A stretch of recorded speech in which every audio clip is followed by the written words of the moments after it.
நீங்க தப்பே பண்ணியிருக்க மாட்டீங்க. ஆனா உங்க குடும்பத்துல யாரோ செஞ்ச தப்புக்கு இன்னைக்கு நீங்க உட்கார்ந்து அழுதுகிட்டு இருக்கீங்களா? அப்பா வாங்கின கடனுக்காக பையன் வட்டி கட்டுறது உலக வழக்கம். ஆனா உங்க தாத்தாவோ பாட்டியோ இல்ல உங்க முன்னோர்களோ செஞ்ச துரோகமும் அதர்மமும் ஒரு சாபமா மாறி இன்னைக்கு உங்க நிம்மதியை கெடுத்து உங்களை ஒரு கர்ம வினையில பூட்டி வச்சிருக்குன்னு என்னைக்காவது ஃபீல் பண்ணிருக்கீங்களா? ஏன் சில குடும்பங்கள்ல மட்டும் தலைமுறை தலைமுறையா இதே துரோகமும் ஏமாற்றமும் சண்டையும் ரிப்பீட் ஆகிக்கிட்டே இருக்கு? இதுக்கு ஒரு எண்டே கிடையாதான்னு நீங்க விரக்தியோட யோசிச்சா அதுக்குத்தான் 5000 வருஷத்துக்கு முன்னாடியே குருக்ஷேத்திர போர்க்களத்துல வச்சு பகவான் கிருஷ்ணர் ஒரு மரண மாசான ஆன்மீக டெக்னாலஜியை சொல்லி கொடுத்திருக்கார். உங்க குடும்பத்தோட இந்த பரம்பரை சாபத்தை, அதாவது ஜெனரேஷனல் கர்ஸை உடைச்சி எரிஞ்சு அந்த நச்சு வளையத்திலிருந்து நீங்க எப்படி தப்பிக்கணும்? கிருஷ்ணரின் தர்மம் இதுக்கு என்ன வழி சொல்லுது? வாங்க இன்னைக்கு மொத்தமா டீகோட் பண்ணுவோம். இப்போ சுத்தி நடக்கிற சத்தத்தையெல்லாம் கொஞ்சம் ஆஃப் பண்ணிட்டு உங்க மனசோட ஆழத்துக்கு போய் யோசிச்சு பாருங்க. சில பேர் கேட்பாங்க, அண்ணே நான் யாருக்கும் துரோகம் பண்ணல, யாரையும் ஏமாத்தல, என் உழைப்புல நேர்மையா தான் இருக்கேன். ஆனா ஏன் என் வாழ்க்கையில மட்டும் தொட்டதெல்லாம் நஷ்டமாகுது? ஏன் கூட இருக்கிறவங்களே முதுகுல குத்துறாங்க? குறிப்பா என் சொந்த குடும்பமே எனக்கு எதிரா நிக்குதே, இதுக்கு என்ன காரணம் அப்படின்னு கேக்குறாங்க. இந்த இடத்துல தான் நாம அந்த பயங்கரமான உண்மையை எதிர்கொள்ள வேண்டியிருக்கு. அதுதான் கார்மிக் ஆங்கர் அப்படின்னு சொல்லப்படுற கர்ம விசை நங்கூரம். உங்க முன்னோர்கள் யாருக்கோ செஞ்ச அநீதி, ஏதோ ஒரு அப்பாவியோட கண்ணீர், நிலத்தை அபகரிச்சது, இல்லனா கூட பிறந்தவங்களை ஏமாத்தின துரோகம், இது எல்லாமே ஒரு எனர்ஜியா, ஒரு வைப்ரேஷனா அந்த வம்சாவளியோட ரத்தத்துல ஓட ஆரம்பிச்சிடுது. நீங்க நினைக்கலாம், அவங்க செஞ்ச தப்புக்கு நான் ஏன் சார் வட்டி கட்டணும், இது என்ன நியாயம்? உண்மை என்னன்னா, ஆன்மீக விதிகளின்படி ஒரு குடும்பம் அப்படிங்கிறது தனித்தனி மனிதர்களோட கூட்டம் கிடையாது. அது ஒரு எனர்ஜி செயின், ஒரு சங்கிலி தொடர்.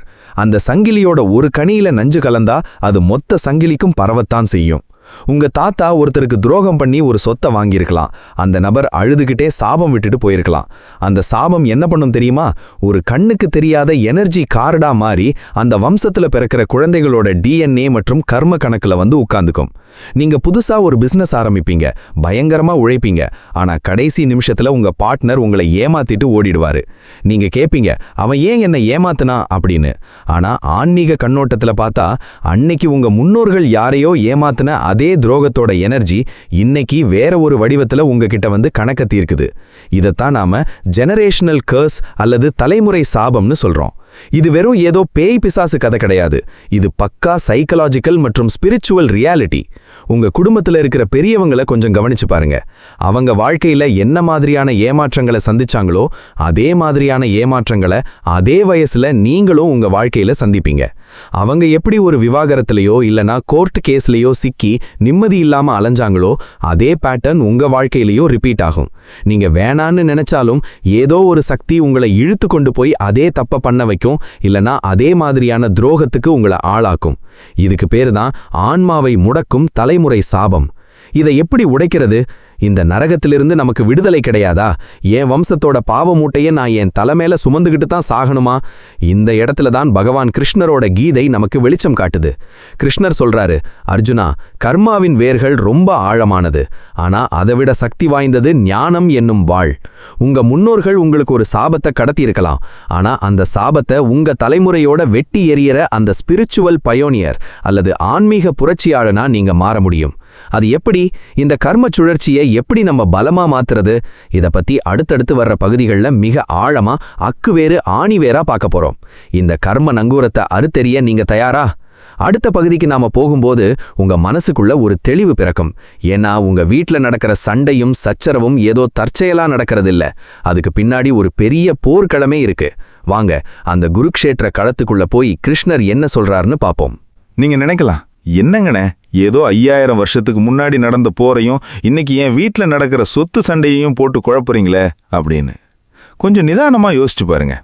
குருக்ஷேத்திர போர் ஏன் நடந்துச்சு? அது ஏதோ 2 நாட்டுக்கு நடுவுல நடந்த போர் கிடையாது.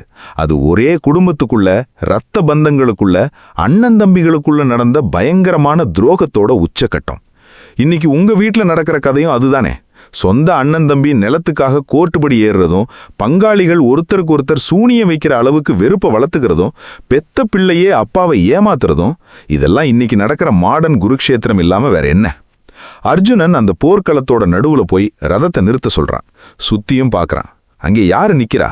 அவனோட எதிரிங்க யாரு? ஏதோ அந்நிய நாட்டுக்காரங்க கிடையாது. அவனுக்கு வில் வித்தை கத்துக் கொடுத்த குரு துரோணாச்சாரியார் நிக்கிறாரு. மடியில போட்டு வளர்த்த பாட்டனார் பீஷ்மர் நிக்கிறாரு.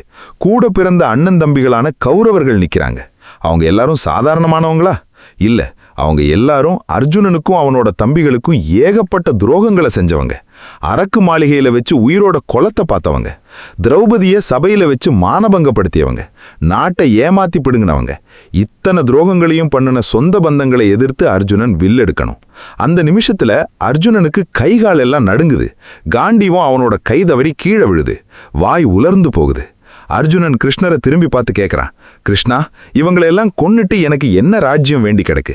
இவங்க எல்லாரும் என் சொந்தங்கள் இல்லையா? இவங்களை அடிச்சு நான் எப்படி வாழ போறேன் அப்படின்னு சொல்லி அழுகிறான். இன்னைக்கு உங்க நிலைமையும் இதுதானே.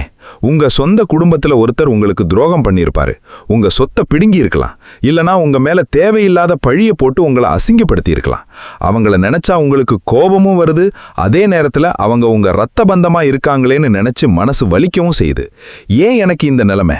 நான் ஏன் என் சொந்த மனிதர்களோட போராட வேண்டியிருக்கு அப்படின்னு நினைச்சு நீங்க தினமும் மன உளைச்சல்ல, டிப்ரெஷன்ல, போர்க்களத்துல நிக்கிற அர்ஜுனன் மாதிரியே அழுதுகிட்டு இருக்கீங்க. ஆனா கிருஷ்ணர் அங்கே அர்ஜுனனை பார்த்து பரிதாபப்படல. ஐயோ பாவமே அர்ஜுனா, நீ அழுகிறியா? சரி வா, நாம வீட்டுக்கு போயிடலாம் அப்படின்னு சொல்லல. கிருஷ்ணர் அங்கே சிரிச்சுக்கிட்டே ஒரு வார்த்தை சொல்றாரு. அதுதான் இன்னைக்கு உங்களுக்கும் பொருந்தும். கிருஷ்ணர் சொல்றாரு, அர்ஜுனா, நீ பார்க்கிறது வெறும் மனிதர்களை கிடையாது, நீ பார்க்கிறது கர்மாவோட வடிவங்களை.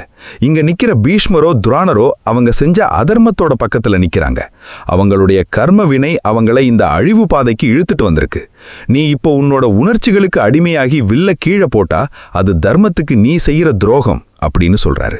அதாவது குடும்ப துரோகம் அப்படிங்கிறது ஒரு நச்சு எனர்ஜி. அதை நீங்க சகிச்சுக்கிட்டோ இல்லைன்னா அதுல மாட்டிக்கிட்டு அழுதுகிட்டோ இருந்தா நீங்களும் அந்த சாபத்தோட ஒரு பகுதியா மாறிடுவீங்க. கிருஷ்ணர் அர்ஜுனனுக்கு கத்துக் கொடுத்தது என்னன்னா, அந்த வலியையே ஒரு ஆன்மீக விடுதலையா, ஸ்பிரிச்சுவல் லிபரேஷனா மாத்திர டெக்னாலஜி. உங்க குடும்பத்துல ஒருத்தர் உங்களுக்கு துரோகம் செய்யும்போது நீங்க அவன் என் அண்ணன், என் தம்பி, அவன் ஏன் இப்படி பண்ணுனா அப்படின்னு மனுஷங்களை பார்த்து அழாதீங்க. அதுக்கு பதிலா அவங்களுக்குள்ள இருக்கிற அந்த பரம்பரை சாபத்தோட எனர்ஜி தான் அவங்கள அப்படி ஆட்டுவிக்குதுன்னு புரிஞ்சுக்கோங்க. அந்த துரோகத்தை ஒரு கருவியா பயன்படுத்தி உங்க ஆன்மாவை நீங்க அடுத்த கட்டத்துக்கு கொண்டு போகணும். உங்களை ஏமாத்தினவங்களை பழி வாங்கணும்னு நீங்க நினைச்சா நீங்களும் அதே கர்மச்சேத்துல தான் விழுவீங்க. ஆனா அவங்க மூலமா பிரபஞ்சம் உங்களுக்கு ஏதோ ஒரு பாடத்தை கத்துக் கொடுக்குது. உங்க பரம்பரையோட கர்ம கணக்க உங்க மூலமா தீக்குதுன்னு நீங்க உணர்ற அந்த நிமிஷத்துல நீங்க அர்ஜுனனை போல ஒரு உண்மையான போர் வீரனா மாறுறீங்க. இந்த துரோகத்தின் வழியை எப்படி ஆன்மீக விடுதலையா மாத்துறது, அதுக்கு கிருஷ்ணர் என்ன ரகசிய வழியை சொன்னார், அதை அடுத்ததா ஆழமா பார்ப்போம். நம்ம ஊர்ல ஒரு பொதுவான பழக்கம் இருக்கு. குடும்பத்துல சண்டை துரோகம் அப்படின்னு வந்துட்டா உடனே எல்லாரும் என்ன சொல்லுவாங்க?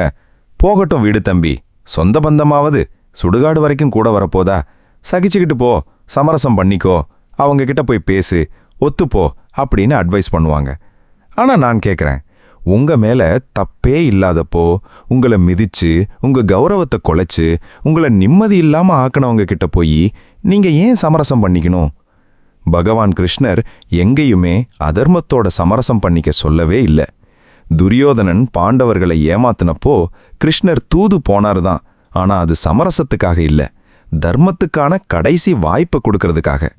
துரியோதனன் மறுத்த உடனே கிருஷ்ணர் போர் செய்யுங்கன்னு தான் சொன்னாரே தவிர அவன் உங்க அண்ணன் பையன்தான், அட்ஜஸ்ட் பண்ணிட்டு போங்கன்னு சொல்லல. அப்போ இதுக்கான உண்மையான தீர்வு என்ன? உறவுகளை வலுக்கட்டாயமா ஒட்ட வைக்கிறது சாபத்தை உடைக்காது. இன்னும் சொல்லப்போனா நச்சுத்தன்மை வாய்ந்த டாக்ஸிக் உறவுகளோட நீங்க பலவந்தமா ஒட்டிக்கிட்டு இருக்கும்போது அவங்களுடைய கர்ம வினையும் அந்த சாபமும் உங்களை இன்னும் வேகமா தாக்கும். இங்க தான் நாம் அந்த ஆன்மீக தொழில்நுட்பத்தை புரிஞ்சிக்கணும். வேத அறிவு என்ன சொல்லுதுன்னா, வம்சாவளி கடன்களையும் சாபங்களையும் தீர்க்கிறதுக்கு உறவுகளை ஒட்ட வைக்க வேண்டிய அவசியம் இல்லை, உங்களுடைய கர்ம பிணைப்பை அறுக்க வேண்டும். நாம எல்லாரும் நினைக்கிறோம் கர்ம வினையை தீர்க்கணும்னா அவங்க கிட்ட போய் பேசணும்னு. இல்லை, ஆன்மீக ரீதியா உங்க முன்னோர்களோட வம்சாவளி கடனை அடைக்கிறதுக்கு சில வழிகள் இருக்கு. முதல் வழி தர்மத்தின் வழியில நிக்கிறது. உங்க குடும்பத்துல எல்லாரும் ஒரு தப்பான பாதையில போறாங்க, எல்லாரும் ஏமாத்துறாங்க, எல்லாரும் பேராசையில அலையிறாங்கன்னா நீங்க அந்த பாதையிலிருந்து முற்றிலும் விலகி நேர்மையான தர்மமான பாதையை தேர்ந்தெடுக்கணும். நீங்க எடுக்கிற அந்த ஒரு தர்மமான முடிவு உங்க பரம்பரையோட கர்மிக் பேட்டர்னை பிரேக் பண்ணும். அடுத்ததா பித்ரு கடன் அப்படின்னு சொல்லப்படுற முன்னோர்களுக்கான கடமைகள். ஆன்மீகத்துல இதுக்கு பெரிய முக்கியத்துவம் இருக்கு. உங்க முன்னோர்கள் செஞ்ச பாவங்களுக்காக அவங்களுடைய ஆன்மாக்கள் சாந்தி அடையாம அலைஞ்சுகிட்டு இருக்கும்போது அதோட நெகட்டிவ் வைப்ரேஷன் உங்க குடும்பத்தை பாதிக்கும். அவங்களுக்காக நீங்க செய்ய வேண்டிய ஆன்மீக கடமைகளை, வழிபாடுகளை, குறிப்பா தான தர்மங்களை முறையா செய்யணும். ஆனா இதை விட முக்கியமான ஒரு ரகசிய ஆன்மீக தொழில்நுட்பம் இருக்கு. அதுதான் சங்கல்பம். நீங்க காலையில எந்திரிச்ச உடனே இறைவனை நோக்கி, என் முன்னோர்கள் தெரிந்தும் தெரியாமலும் செய்த பாவங்களின் கர்ம வினைகள் என்னை பாதிக்காதவாறு நான் தர்மத்தின் வழியில் நடக்கிறேன், இந்த வம்சத்தின் சாபங்கள் என்னோடு முடியட்டும் அப்படின்னு மனப்பூர்வமா ஒரு சங்கல்பம் எடுத்துக்கிட்டு உங்களுடைய சுய ஒழுக்கத்துல கவனமா இருக்கணும். யார் ஒருத்தர் தன் குடும்பத்தோட அதர்மமான பழக்க வழக்கங்கள்ல இருந்து தன்னை தனிமைப்படுத்திக்கிட்டு இறைவனுடைய பாதையில, தர்மத்தோட பாதையில நடக்க ஆரம்பிக்கிறாரோ அவரோட கர்ம கணக்கு தனியா பிரிஞ்சிடும். அப்போ உங்க குடும்பத்தோட சாபம் உங்களை தொடாது, வம்சாவளி கடன்கள் உங்களை அண்டாது, உறவுகளை தூர வச்சாலும் உங்க ஆன்மா சுத்தமாயிடும். இந்த ஆன்மீக தொழில்நுட்பத்தை உங்க வாழ்க்கையில நீங்க எப்படி பயன்படுத்தணும்? உங்க வீட்ல இப்பவும் அந்த பரம்பரை சாபம் உயிரோடு இருக்கா இல்லையாங்கிறத எப்படி கண்டுபிடிக்கிறது? அதுக்கான சில சைக்கலாஜிக்கல் ட்ரிகர்ஸ் இருக்கு. அதை பத்தி அடுத்ததா ரொம்ப தெளிவா பார்ப்போம். உங்க வீட்லயும் இது நடக்குதான்னு செக் பண்ணி பாருங்க. கொஞ்சம் யோசிச்சு பாருங்க. உங்க வீட்ல உங்க அப்பாவுக்கும் உங்க தாத்தாவுக்கும் நடுவுல என்ன மாதிரியான சண்டை நடந்துச்சோ அதே மாதிரியான சண்டை இன்னைக்கு உங்களுக்கும் உங்க அப்பாவுக்கும் இல்லனா உங்களுக்கும் உங்க அண்ணனுக்கும் நடுவுல நடக்குதா? உங்க தாத்தா கோபப்பட்டு வீட்டை விட்டு வெளியே போனாரா? அதே மாதிரி இன்னைக்கு உங்க குடும்பத்துல யாராவது பண்றாங்களா? உங்க பரம்பரையில யாருக்காவது குடிப்பழக்கமோ இல்லனா சூதாட்ட பழக்கமோ இருந்து அதனால குடும்பம் அழிஞ்சுதா? அதே பழக்கம் இன்னைக்கு உங்க தலைமுறையிலையும் யாருக்காவது தொடருதா? இதுக்கு பேரு தான் ஆன்செஸ்ட்ரல் மிரர் அல்லது முன்னோர்களின் நிழற்கண்ணாடி. நாம நினைப்போம் நாம ரொம்ப மாடர்ன், படிச்சிருக்கோம், நமக்கு எல்லாமே தெரியும்னு. ஆனா நமக்கே தெரியாம நம்ம முன்னோர்களோட அதே காயங்களையும் அதே தவறுகளையும் நாம ஒரு கண்ணாடி மாதிரி பிரதிபலிச்சுக்கிட்டே இருப்போம். ஏன் நம்மால இந்த தலைமுறை காயங்கள்ல இருந்து தப்பிக்க முடியறதில்ல? அறிவு இருந்தும் வசதி இருந்தும் ஏன் மாடர்ன் மனிதர்கள் அதே நரகத்துல போய் விழுறாங்க? ஏன்னா அந்த சாபம் உங்களுடைய அனிச்சையான உணர்வுகள்ல போய் உட்கர்ந்திருக்கு. உங்க வீட்ல தற்போதும் பரம்பரை சாபம் உயிர் போட இருக்குங்கிறத உணர்த்துற சில முக்கியமான சைக்கலாஜிக்கல் ட்ரிகர்ஸை நான் இப்ப சொல்றேன், நல்லா கவனிங்க. முதல் ட்ரிகர், விளக்க முடியாத பயமும் பதற்றமும். உங்க வாழ்க்கையில எல்லாமே நல்லா போயிட்டு இருக்கும், நல்ல வேலை இருக்கும், நல்ல வருமானம் இருக்கும். ஆனா மனசுக்குள்ள ஏதோ ஒரு 5 குடியேறி இருக்கும். எங்க எல்லாமே கைவிட்டு போயிடுமோ, எப்ப யாரு துரோகம் பண்ணுவாங்களோ, நாளைக்கு நான் ரோட்டுக்கு வந்துடுவேனோ அப்படின்னு ஒரு பயம் இருக்கும் பாருங்க. அது உங்களோட பயம் கிடையாது. அன்னைக்கு உங்க முன்னோர்கள் யாரோ ஒருத்தரை ஏமாத்திட்டு அந்த பயத்திலேயே வாழ்ந்து செத்துருப்பாங்க பாத்தீங்களா? அந்த பயத்தோட எனர்ஜி தான் இன்னைக்கு உங்க மனசுல பதற்றமா வேலை செய்யுது. இரண்டாவது ட்ரிகர், தொடர்ச்சியான ரிலேஷன்ஷிப் பிரேக் டவுன். உங்க குடும்பத்துல யாருக்குமே நிம்மதியான குடும்ப வாழ்க்கை அமையாது. யாரை பார்த்தாலும் சண்டை, விவாகரத்து, இல்லனா ஒன்னா வாழ்ந்தாலும் அந்நியப்பட்டு வாழறது, அன்புங்கிறதே இல்லாத ஒரு வறண்ட பாலைவனம் மாதிரி உங்க வீடு இருக்கும். மூன்றாவது ட்ரிகர், பண விரயம் மற்றும் துரதிர்ஷ்டம். எவ்வளவுதான் பணம் சம்பாதிச்சாலும் அது ஹாஸ்பிட்டல் செலவுக்கோ இல்லனா கோர்ட் கேஸுக்கோ இல்ல ஏதோ ஒரு நஷ்டத்துக்கோ போய்கிட்டே இருக்கும். கையில காசே தங்காது. இந்த ட்ரிகர்ஸ் எல்லாம் உங்க வீட்ல இருந்தா உங்க பரம்பரை சாபம் இன்னும் ஆக்டிவா இருக்குன்னு அர்த்தம். நாம என்ன பண்றோம்னா இந்த சூழ்நிலையை மாத்துறதுக்கு வெளியில ஓடுறோம். ஆனா உண்மை என்னன்னா, கண்ணாடி முன்னாடி நிக்கும்போது உங்க முகத்துல அழுக்கு இருந்தா கண்ணாடியை தொடச்சா அழுக்கு போகுமா? உங்க முகத்தை தொடச்சாதான் அழுக்கு போகும். அதே மாதிரி உங்க வம்சத்தோட சாபத்தை உடைக்கணும்னா நீங்க வெளியில இருக்கிற மனிதர்களை மாத்த நினைக்க கூடாது. உங்களுக்குள்ள இருக்கிற அந்த கர்மிக் பேட்டர்னை மாத்தணும். கிருஷ்ணர் சொல்றாரு, உன்னை நீ வெல்வதுதான் உலகை வெல்வதை விட பெரியது. உங்க முன்னோர்கள் உங்களுக்கு கடத்தின அந்த எதிர்மறை ஆற்றலை, அந்த நச்சுத்தன்மையை நீங்க அடையாளம் கண்டு அதை உங்களுக்குள்ளேயே வெட்டி எறியணும். துரோகம் பண்றது உங்க குடும்பத்தோட ரத்தத்துல இருக்கலாம். ஆனா அந்த துரோகத்தை கிருஷ்ணரின் பார்வை எப்படி பார்க்குது? ரத்த பந்தங்களை விட தர்மம் ஏன் முதன்மையானதுன்னு கிருஷ்ணர் எப்படி அர்ஜுனனுக்கு புரிய வச்சாரு? அத அடுத்ததா மரண மாசா பாப்போம். உங்க டைனிங் டேபிளே எப்படி ஒரு குருக்ஷேத்திரமா மாறுதுன்னு தெரிஞ்சுக்கணுமா? வாங்க பார்க்கலாம். இன்னைக்கு இருக்கிற பல குடும்பங்கள்ல ஒரு பயங்கரமான காட்சி நடக்கும். எல்லாரும் ஒன்னா உட்கார்ந்து டைனிங் டேபிள்ல சாப்பிடுவாங்க. ஆனா ஒருத்தரோட முகத்தை ஒருத்தர் பார்க்க மாட்டாங்க. வெளியில பார்க்கும்போது ரொம்ப நாகரிகமான குடும்பம் மாதிரி இருக்கும். ஆனா மனசுக்குள்ள இவன் எப்ப சாவான், இவன் சொத்தை எப்ப பிடுங்கலாம், இவளை எப்படி அசிங்கப்படுத்தலான்னு நஞ்சு ஓடிக்கிட்டு இருக்கும். அந்த டைனிங் டேபிள் தான் இன்னைக்கு இருக்கிற மாடர்ன் குருக்ஷேத்திர போர்க்களம். சொந்த அம்மாவே பையனுக்கு எதிரா சாட்சி சொல்றதும், கூட பிறந்த தம்பியே அண்ணனுக்கு விஷம் வைக்கிற அளவுக்கு போறதும் இன்னைக்கு சாதாரணமா நடக்குது. இத ஆன்மீக கண்ணோட்டத்துல கிருஷ்ணரோட பார்வையில எப்படி பார்க்கணும்? பகவான் கிருஷ்ணர் துரோகத்தை எப்படி பார்க்கறார் தெரியுமா? துரோகம் அப்படிங்கிறது ஒரு கர்ம நாடகம். கிருஷ்ணர் சொல்றாரு, இந்த உலகத்துல யார் யாருக்கு அப்பாவோ, யார் யாருக்கு மகனோ, யார் யாருக்கு சகோதரனோ, இதெல்லாம் இந்த உடம்பு சார்ந்தது மட்டும்தான். ஆன்மாவுக்கு எந்த பந்தமும் கிடையாது. நீங்க இந்த வம்சத்துல வந்து பிறந்திருக்கிறது ஏதோ தற்செயலா நடந்தது கிடையாது. உங்களுடைய முற்பிறவி கர்ம வினைகளின்படி எந்த குடும்பத்துல போனா உங்க கர்மாவை நீங்க தீர்க்க முடியுமோ அங்கேதான் பிரபஞ்சம் உங்களை கொண்டு போய் சேர்க்கும். அப்போ உங்க குடும்பத்துல இருக்கிறவங்க உங்களுக்கு துரோகம் பண்றாங்கன்னா அவங்கள உங்களுடைய இரத்த பந்தங்களா மட்டும் பார்க்காதீங்க. அவங்க இந்த கர்ம நாடகத்துல தங்களுக்கு கொடுக்கப்பட்ட நெகட்டிவ் பாத்திரத்தை ரொம்ப கச்சிதமா நடிக்கிற ஆன்மாக்கள்னு புரிஞ்சுக்கோங்க. கேட்கறதுக்கு கொஞ்சம் கஷ்டமா தான் இருக்கும். என்னங்கண்ணே, பெத்த தாயையும் கூட பிறந்த தம்பியையும் போய் பாத்திரம்னு சொல்றீங்களே அப்படின்னு நீங்க கேட்கலாம். ஆனா இந்த ஆன்மீக பக்குவம் உங்களுக்கு வரலன்னா நீங்க வாழ்நாள் முழுக்க அழுதுகிட்டே தான் இருக்கணும். அர்ஜுனன் முன்னாடி நின்ன துரியோதனனும் துஷாசனனும் அவனுடைய பெரியப்பா பசங்க தான். ஆனா கிருஷ்ணர் என்ன சொன்னாரு? அர்ஜுனா, அவங்க தர்மத்தை மீறிட்டாங்க. அவங்களுடைய பாத்திரங்கள் தர்மத்தோட முடிஞ்சு போச்சு. இப்போ அவங்க உன் அண்ணன் தம்பிங்கிற அடையாளத்தை தாண்டி தர்மத்தை அழிக்க வந்த சக்திகள் நிக்கிறாங்க. அதனால அவங்கள அழி அப்படின்னு சொன்னாரு. இதோட உண்மையான உளவியல் அர்த்தம் என்ன தெரியுமா? உங்க குடும்பத்துல இருக்கிறவங்க உங்களுக்கு துரோகம் பண்ணும்போது அவங்க என் சொந்தக்காரங்க, அவங்க எப்படி எனக்கு இப்படி பண்ணலாம் அப்படின்னு உணர்ச்சி வசப்பட்டு உங்க எனர்ஜியை வேஸ்ட் பண்ணாதீங்க. ரத்த பந்தங்களை விட தர்மம் தான் பெருசு. உங்க சொந்தக்காரங்க பண்றது அதர்மம்னு தெரிஞ்சா அந்த இடத்துல இருந்து துணிச்சலா விலகி நிக்கிறது தான் தர்மம். அவங்க பண்ற துரோகத்தை சகிச்சுக்கிட்டு அவங்க கிட்ட மிதி வாங்கிக்கிட்டு இருக்கிறது தர்மம் கிடையாது, அது கோழைத்தனம். கிருஷ்ணர் துரோகத்தை ஒரு மிகப்பெரிய வாய்ப்பா பார்க்கறார். ஒருத்தன் உங்களுக்கு துரோகம் பண்ணும்போதுதான் இந்த உலகம் எவ்வளவு தற்காலிகமானது, மனித உறவுகள் எவ்வளவு சுயநலமானது அப்படிங்கிற அந்த உன்னதமான ஞானம் உங்களுக்கு கிடைக்கும்.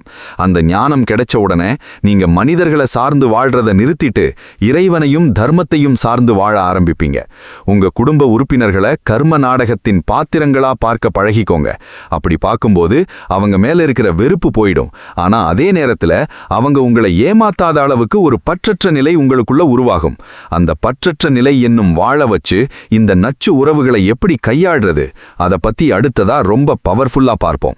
கீதையில கிருஷ்ணர் அடிக்கடி பயன்படுத்துற ஒரு வார்த்தை நிஷ்காம கர்மம். அதாவது பலனை எதிர்பார்க்காமல் கடமையை செய் அப்படின்னு அர்த்தம். இதை நம்ம மாடர்ன் லைஃபுக்கு ஏத்த மாதிரி நச்சுத்தன்மை வாய்ந்த குடும்ப உறவுகளை கையாள்றதுக்கு எப்படி பயன்படுத்தலாம் தெரியுமா? உங்க குடும்பத்துல ஒருத்தர் ரொம்ப டாக்ஸிக்கா இருக்காரு. எப்ப பார்த்தாலும் உங்களை குறை சொல்றது, உங்களை அசிங்கப்படுத்துறது, உங்க எனர்ஜியை உறிஞ்சுறதே அவரோட வேலையா இருக்கு. அப்படிப்பட்ட மனிதர்கள் கிட்ட இருந்து உங்களுடைய ஆன்மீக பாதுகாப்பை நீங்க எப்படி உருவாக்கிக்கணும்? அதுக்குத்தான் ரேடிக்கல் டிட்டாச்மெண்ட் அல்லது பற்றற்ற நிலை என்னும் வாழ் தேவைப்படுது.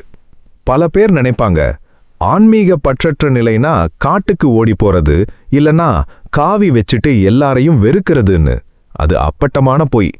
உண்மையான பற்றற்ற நிலை அப்படிங்கிறது நடுக்கடல்ல கப்பல் போய்கிட்டு இருக்கும், ஆனா கப்பலுக்குள்ள கடல் தண்ணி புகாது. அதுபோல நீங்க அதே குடும்பத்துல தான் இருப்பீங்க, அவங்களோட தான் வாழ்வீங்க. ஆனா அவங்களோட நெகட்டிவ் எனர்ஜியும் நச்சு பேச்சுகளும் உங்க மனசுக்குள்ள புகாது. அவங்க உங்களை திட்டுவாங்க, ஏசுவாங்க, ஆனா உங்களுக்குள்ள ஒரு இமயமலை போன்ற அமைதி இருக்கும். ஏன்னா நீங்க உங்க உணர்ச்சிபூர்வமான எல்லைகளை ரொம்ப ஸ்ட்ராங்கா வகுத்து வச்சிருப்பீங்க.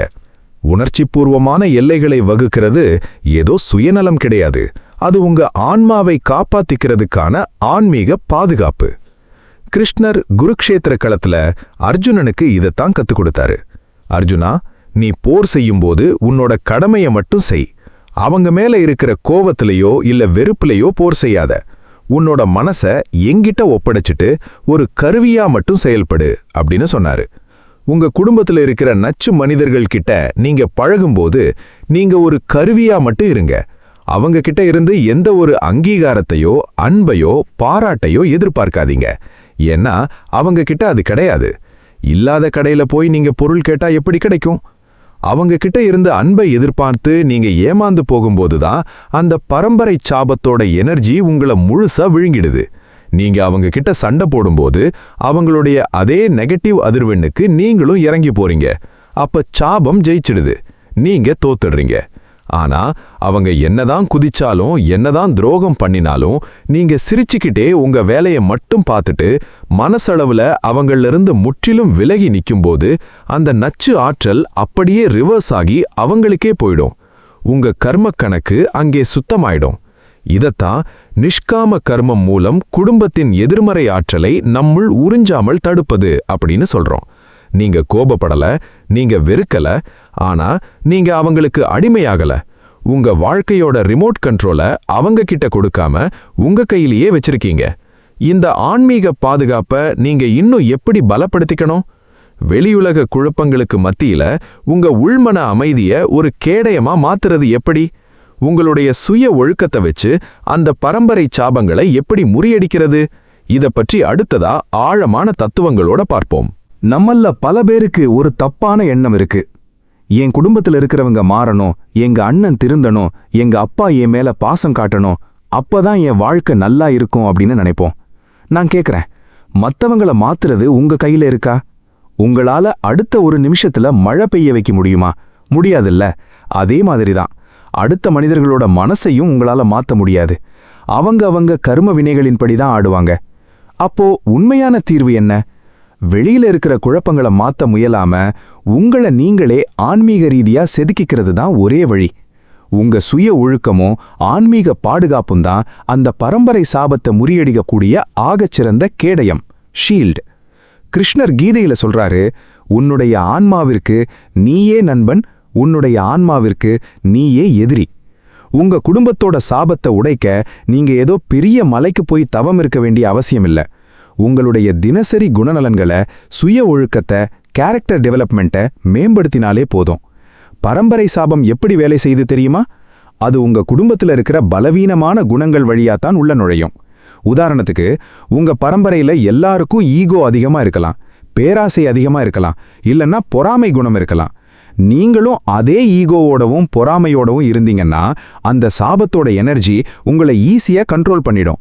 ஆனா நீங்க விழிப்புணர்வோட இருந்து, என் பரம்பரையில எல்லாரும் பேராசையால அழிஞ்சாங்க, ஆனா நான் பேராசைப்பட மாட்டேன், நேர்மையா இருப்பேன். என் பரம்பரையில எல்லாரும் கோபத்தால உறவுகளை உடைச்சாங்க, ஆனா நான் என் கோபத்தை கட்டுப்படுத்துவேன், நிதானமா இருப்பேன் அப்படின்னு உங்க சுய குணங்களை நீங்க செதுக்க ஆரம்பிக்கும்போது அந்த பரம்பரை சாபத்துக்கு உங்க உடம்புலையோ உங்க மனசுலையோ உட்கார இடமில்லாம போயிடும். அது அப்படியே செயலிழந்து போயிடும். இதுதான் ஆன்மீக ரீதியா கர்ம வினைகளை செயலிழக்க செய்கிற டெக்னாலஜி. உங்க வீட்ல ஒரு பெரிய புயல் அடிக்குதுன்னு வச்சுப்போம். எல்லாரும் சண்டை போட்டுக்கிறாங்க, துரோகம் பண்றாங்க. அந்த நேரத்துல நீங்க அந்த புயலுக்குள்ள குதிச்சு புயலை நிறுத்த பார்க்கக்கூடாது. நீங்க ஒரு பவர்ஃபுல்லான கலங்கரை விளக்கம் மாதிரி அமைதியா தீர்க்கமா நிக்கணும். உங்களுடைய அந்த உள்மன அமைதி உங்க குடும்பத்தோட நெகட்டிவ் வைப்ரேஷனை அப்படியே நியூட்ரலைஸ் பண்ணிடும். நீங்க மாறும்போது உங்களை சுத்தி இருக்கிற எனர்ஜி ஃபீல்டு மாறும். உங்க எனர்ஜி ஃபீல்டு மாறும்போது உங்க குடும்பத்தோட கார்மிக் ஆங்கர் அந்து போயிடும். ஆனா சில நேரங்கள்ல நமக்கு வர்ற கோபமும் வலியும் சும்மா சாதாரணமானது கிடையாது. சொந்த பந்தங்கள் துரோகம் பண்ணும்போது வர்ற அந்த நெஞ்ச அடைக்கிற கோபத்தை என்ன பண்றது? அதை எப்படி கையாள்றது? நம்ம ஊர்ல சொல்ற மாதிரி மன்னித்து மறந்துவிடு அப்படின்னு சொல்றது சாத்தியமா? அந்த பொய் அட்வைஸை தாண்டி அந்த கோபத்தையே ஒரு ஆன்மீக சக்தியா மாத்துறது எப்படி? அதை பற்றி அடுத்ததா அதிரடியா பார்ப்போம். கோபத்தை ஆயுதமா மாத்த ரெடியா இருங்க. நம்ம ஊர்ல இருக்கிற பல போலி தத்துவவாதிகள் சொல்ற ஒரு விஷயம், தம்பி, உனக்கு துரோகம் பண்ணவங்கள நீ மன்னிச்சிடு, மறந்துடு, அப்பதான் உன் மனசு நிம்மதியா இருக்கும் அப்படின்னு. நான் கேட்குறேன், ரத்த கண்ணீர் வர்ற அளவுக்கு ஒருத்தன் நமக்கு துரோகம் பண்ணியிருக்கான், நம்ம வாழ்க்கையையே அழிச்சிருக்கான். அவனை எப்படி டக்குன்னு மன்னிக்க முடியும்? அப்படி போலித்தனமா நான் மன்னிச்சிட்டேன்னு வெளியில சொல்லிட்டு உள்ளுக்குள்ள கோபத்தையும் வஞ்சகத்தையும் வச்சிருக்கிறது இன்னும் பெரிய ஆன்மீக ஆபத்து. கிருஷ்ணர் எங்கேயாவது துரியோதனனை மன்னிச்சிட்டு போயிடுன்னு அர்ஜுனன் கிட்ட சொன்னாரா? இல்ல. துரோகத்தையும் அதர்மத்தையும் மன்னிக்க கூடாது, அதை எதிர்கொள்ளணும். ஆனா அந்த கோபத்தை எப்படி பயன்படுத்தணுங்கிறதுல தான் ஆன்மீக ரகசியமே இருக்கு. கோபம் அப்படிங்கிறது ஒரு பயங்கரமான எனர்ஜி. அதை நீங்க மத்தவங்க மேல திருப்பினீங்கன்னா அது அவங்கள அழிக்குதோ இல்லையோ, கண்டிப்பா உங்களை அழிச்சிடும். ஆனா அதே கோபத்தை நீங்க உங்களுக்குள்ள திருப்பி ஒரு ஆன்மீக சக்தியா மாத்துனீங்கன்னா நீங்க வேற லெவலுக்கு போயிடுவீங்க. துரோகத்தோட வழிய இறைவனை நோக்கிய ஆன்மீக தேடலாவும் உங்களுடைய சுய முன்னேற்றத்துக்கான எரிபொருளாவும் மாத்தணும். உங்க சொந்தக்காரங்க உங்களை ஏமாத்தி நீ உருப்பட மாட்ட, நீ பிச்சை தான் எடுக்க போறேன்னு சொல்லி நடு ரோட்ல நிப்பாட்டுறாங்களா, அவங்க மேல கத்தி சண்டை போடாதீங்க. கோர்ட்டு கேஸுன்னு அலைஞ்சி உங்க ஆயுசை வீணாக்காதீங்க. அந்த கோபத்தை உள்ளுக்குள்ள வச்சுக்கிட்டு என்னையா உருப்பட மாட்டேன்னு சொன்னீங்க, இதோ பாருங்கடா, தர்மத்தின் வழியில நின்னு நேர்மையான உழைப்பால நான் எப்படி வளர்ந்து நிக்கிறேன்னு அப்படின்னு உங்க உழைப்புலையும் உங்க ஆன்மீக வளர்ச்சியிலையும் அந்த எனர்ஜியை காட்டுங்க. நீங்க அடையிற அந்த உன்னதமான வெற்றி தான் அவங்களுக்கு நீங்க கொடுக்கிற ஆகச்சிறந்த பதில். இங்க தான் நாம இன்னொரு முக்கியமான உளவியல் உண்மையை புரிஞ்சுக்கணும். நாம ஏன் குடும்பத்துக்கிட்ட இருந்து வர்ற துரோகத்தால ரொம்ப உடைஞ்சு போறோம்? ஏன்னா நாம அவங்க கிட்ட இருந்து அங்கீகாரத்தை எதிர்பார்க்கிறோம். நான் இவ்வளவு நல்லவனா இருக்கேனே, என் குடும்பம் என்னை மெச்சணும், எங்க அண்ணன் என்னை பாராட்டணும் அப்படின்னு நாம அவங்க கிட்ட சர்டிஃபிகேட் தேடுறோம். அவங்க நெகட்டிவ் மனிதர்கள். அவங்க கிட்ட இருந்து உங்களுக்கு எப்படி நல்ல அங்கீகாரம் கிடைக்கும்? அவங்க கிட்ட இருந்த அங்கீகாரத்தை எதிர்பார்ப்பத இன்றோடு இந்த நிமிஷத்தோட நிறுத்துங்க. உங்களுக்கான அங்கீகாரத்தை இறைவனிடம் இருந்து மட்டும் பெறுங்க. கிருஷ்ணர் சொல்றாரு, அர்ஜுனா, நீ உலக மனிதர்களின் புகழுக்காகவோ இகழுக்காகவோ வாழாதே. உன்னுடைய தர்மத்தை செய், என் மீது பக்தி செலுத்து, உனக்கான உன்னதமான நிலையை நான் தருவேன். பிரபஞ்சத்தின் பேராற்றல் உங்களோட இருக்கும்போது ஏதோ 4 டாக்ஸிக் சொந்தக்காரங்களோட சான்றிதழ் உங்களுக்கு எதுக்கு?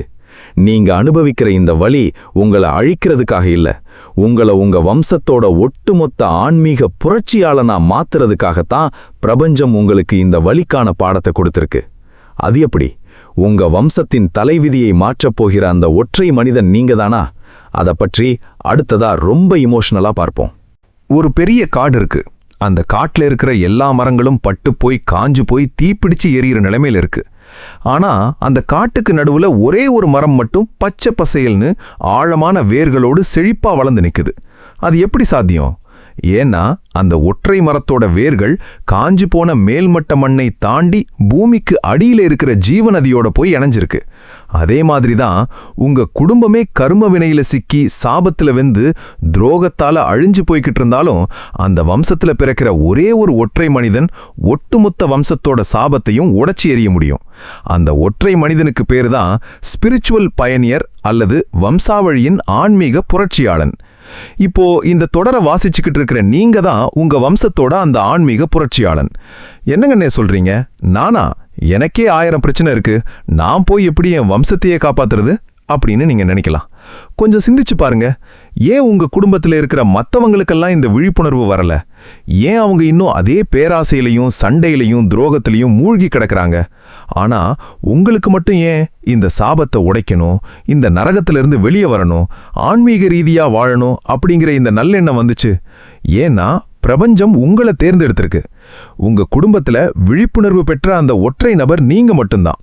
நீங்க அனுபவிக்கிற இந்த வலி, இந்த ஏமாற்றம், இந்த துரோகம், இது எல்லாமே உங்களை அழிக்கிறதுக்காக பிரபஞ்சம் கொடுத்தது கிடையாது.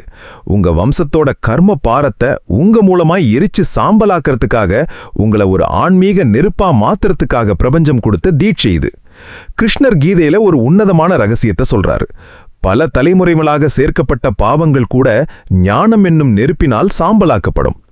நீங்க உங்க வம்சத்தோட பழைய பழக்க வழக்கங்களை, அந்த நச்சு பேட்டர்ன்களை உடைச்சு வெளியே வரும்போது நீங்க உங்களுக்கு மட்டும் விடுதலை தேடிக்கல, உங்களுக்கு பின்னாடி வர்ற உங்களுடைய குழந்தைகள், உங்களுடைய பேர குழந்தைகள் என ஒட்டுமொத்த எதிர்கால சந்ததியையும் அந்த பரம்பரை சாபத்திலிருந்து நீங்க காப்பாத்துறீங்க. நீங்க தான் அந்த பெரிய அணைக்கட்டு. உங்க முன்னோர்கள் கிட்ட இருந்து வந்த அந்த நச்சு எனர்ஜி உங்ககிட்ட வந்து முட்டி நிக்கட்டும்.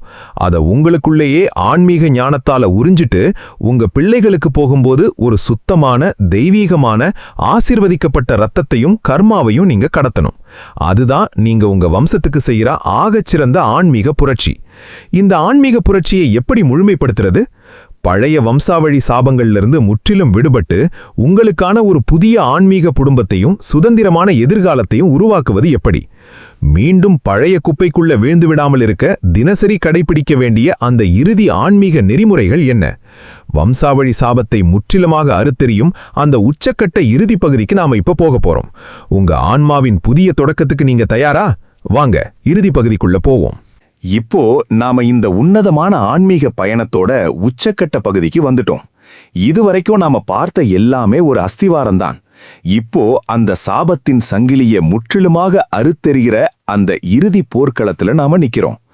கிருஷ்ணர் அர்ஜுனனுக்கு கீதோபதேசம் செஞ்சு முடிச்ச உடனே அர்ஜுனன் மனசிலிருந்த குழப்பம், பயம், தயக்கம் எல்லாமே ஓடி போயிடுச்சு. அவன் தெளிவோட எழுந்து நின்னு தன் காண்டீப வில்ல கையில எடுத்து தர்மத்துக்கான போரை தொடங்கினான். அதே மாதிரி இந்த நிமிஷத்துல உங்க மனசுல இருக்கிற அந்த பரம்பரை சாபத்தை பத்தின பயம் ஓடணும். நீங்க ஒரு புதிய மனிதனா, ஒரு ஆன்மீக வீரனா மறுபிறவி எடுக்கணும். மீண்டும் பழைய வம்சாவளி பழக்க வழக்கங்களுக்குள்ளேயும் அந்த டாக்ஸிக் ரிலேஷன்ஷிப்புக்குள்ளேயும் நீங்க வீழ்ந்து விடாம இருக்க தினசரி கடைபிடிக்க வேண்டிய 3 தங்கமான ஆன்மீக நெறிமுறைகளை நான் இப்போ உங்களுக்கு தரேன். இத உங்க மனசுல பச்சை குத்திக்கோங்க. ஆன்மீக தனிமை. உங்க குடும்பத்தில் இருக்கிற டாக்ஸிக் மனிதர்கள் உங்க எனர்ஜியை கெடுக்க பார்க்கறாங்களா? துணிஞ்சு அவங்க கிட்ட இருந்து விலகி நில்லுங்க. அது உங்க இரத்த பந்தமாவே இருந்தாலும் சரி. தர்மத்துக்கு புறம்பானவங்களோட ஒட்டிக்கிட்டு இருக்கிறது ஆன்மீக தற்கொலைக்கு சமம். அவங்க கிட்ட சண்டையோ வாதமோ பண்ணாதீங்க. ஜஸ்ட் சைலண்டா அவங்க வாழ்க்கையிலிருந்து எக்ஸிட் ஆயிடுங்க. தினசரி கர்ம சுத்திகரிப்பு. தினமும் இரவு படுக்க போகும்போதும் காலையில் எழும்போதும் பகவான் கிருஷ்ணரின் பாதங்களை மனசுல நினைச்சு, நான் என் முன்னோர்களின் தவறுகளிலிருந்து விடுபட்டு விட்டேன், நான் தர்மத்தின் வடிவம், என் மூலமாக இந்த உலகிற்கு நன்மைகள் மட்டுமே நடக்கும் அப்படின்னு பாசிட்டிவ் எனர்ஜியை உங்களுக்குள்ள ஃபீட் பண்ணுங்க. உங்களுக்கான புதிய ஆன்மீக குடும்பத்தை உருவாக்குதல். இரத்தத்தால மட்டுமே ஒரு குடும்பம் உருவாகிறதில்ல ஃப்ரெண்ட்ஸ். நல்ல ஆன்மீக சிந்தனைகள், நேர்மையான குணங்கள், உங்களை மதிக்கிற உன்னதமான மனிதர்களோட சேர்ந்து உங்களுக்கான ஒரு சோசன் ஃபேமிலியை உருவாக்குங்க. அவங்க தான் உங்க ஆன்மாவின் உண்மையான சொந்தங்கள். இப்போ கண்ணை மூடி ஒரு நிமிஷம் யோசிச்சு பாருங்க. உங்க முன்னோர்கள் செஞ்ச சாபம் உங்களை ஒரு இருட்டு அறையில பூட்டி வச்சிருந்துச்சு. ஆனா இன்னைக்கு கிருஷ்ணரின் தர்மம் என்னும் பேரொளி அந்த இருட்டை மொத்தமா கிழிச்சு எரிஞ்சிருச்சு. நீங்க இனிமேல் அந்த பழைய கர்மாவின் அடிமை கிடையாது. நீங்க சுதந்திரமான ஆன்மா. உங்க வம்சத்தோட சாப சங்கிலி இதோ இந்த நிமிஷத்தோட உங்களோட அந்து போயிடுச்சு. உங்களுடைய எதிர்கால சந்ததி ஒரு சுதந்திரமான, ஆசீர்வதிக்கப்பட்ட, செழிப்பான பூமியில பிறக்கப் போகுது. அதுக்கு காரணம் நீங்க எடுக்க போற அந்த ஒற்றை தர்மமான முடிவுதான். எழுந்து நில்லுங்க. உங்க மனசுக்குள்ள இருக்கிற பயத்தை உதிர்த்து எரியுங்க. உங்க கையில இருக்கிற தர்மம் என்னும் வில்ல கையில எடுங்க. பகவான் கிருஷ்ணர் உங்க தேரோட்டியா முன்னாடி நிற்கும்போது இந்த உலகத்துல எந்த சாபத்தாலையும் எந்த துரோகத்தாலையும் உங்களை வீழ்த்த முடியாது. நீங்க பிறந்தது தோற்பதற்காக அல்ல, கர்ம வினைகளை ஜெயிச்சு ஆன்மீக உச்சத்தை அடைந்து உங்க வம்சத்தின் வரலாற்று பக்கங்கள்ல ஒரு காவிய நாயகனா வாழ்வதற்காக. இந்த நொடியிலிருந்து ஒரு புதிய தொடக்கம், ஒரு புதிய வாழ்க்கை, ஒரு உன்னதமான ஆன்மீக விடுதலை உங்களுக்கு மலரட்டும். யாதோ கிருஷ்ணோ கோவிந்தோ. தர்மம் வெல்லட்டும். உங்க ஆன்மா விடுதலை பெறட்டும்.